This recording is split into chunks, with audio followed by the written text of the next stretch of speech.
साथीहरु, यदि तपाई पनि लोक सेवा आयोगको इक्जाम दिँदै हुनुहुन्छ भनेपछि आफ्नो प्रवेश पत्रलाई के कसरी डाउनलोड गर्न सकिन्छ भन्ने बारे जानकारी दिन गइरहेको छु। साथीहरु, भिडियोलाई हेर्दै गर्नुहोला। सबैभन्दा पहिले त हजुर कुन प्रदेशबाट दिँदै हुनुहुन्छ इक्जाम, त्यही प्रदेशको लोक सेवा आयोगको वेबसाइटमा जानुहोस्। म चाहिँ सुदूरपश्चिमबाट दिँदैछु, त्यही भएर सुदूरपश्चिम लोक सेवा आयोगको वेबसाइटमा जान्छु। SUDU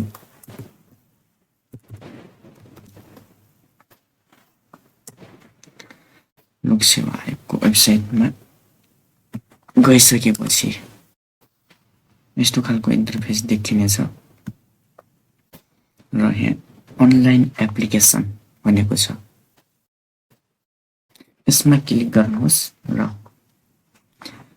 प्रयोगकर्ता नाम अथवा इमेल र पासवर्ड राख्नुहोस् जुन तपाईले फर्म भर्दाखेरि युज गर्नुभएको थियो। म पनि राख्छु।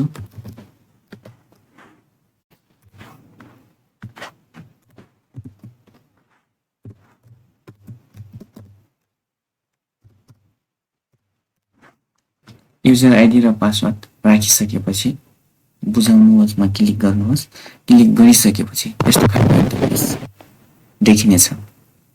त्यसपछि मेरो आवेदनमा जानुहोस् र प्रवेश पत्र डाउनलोड गर्नुहोस्मा क्लिक गर्नुहोस्। त्यसपछि क्लिक गरिसकेपछि यस्तो खालको इन्टरफेस देखिनेछ र आवेदन स्थिति भनेको छ।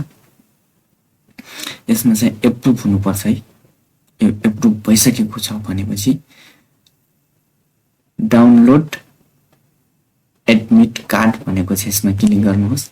यसरी सजिलै हजुरले आफ्नो प्रवेश पत्रलाई डाउनलोड गर्न सक्नुहुनेछ। यो त रह्यो प्रदेश लोक सेवा आयोगको इक्जामको लागि। यदि तपाई संघीय लोक सेवा आयोगको इक्जाम दिन गइरहनु भएको छ भनेपछि त्यसको लागि चाहिँ के कसरी डाउनलोड गर्न सकिन्छ त? सबैभन्दा पहिले त संघीय लोक सेवा आयोगको वेबसाइटमा जानुहोस्। psc.gov.np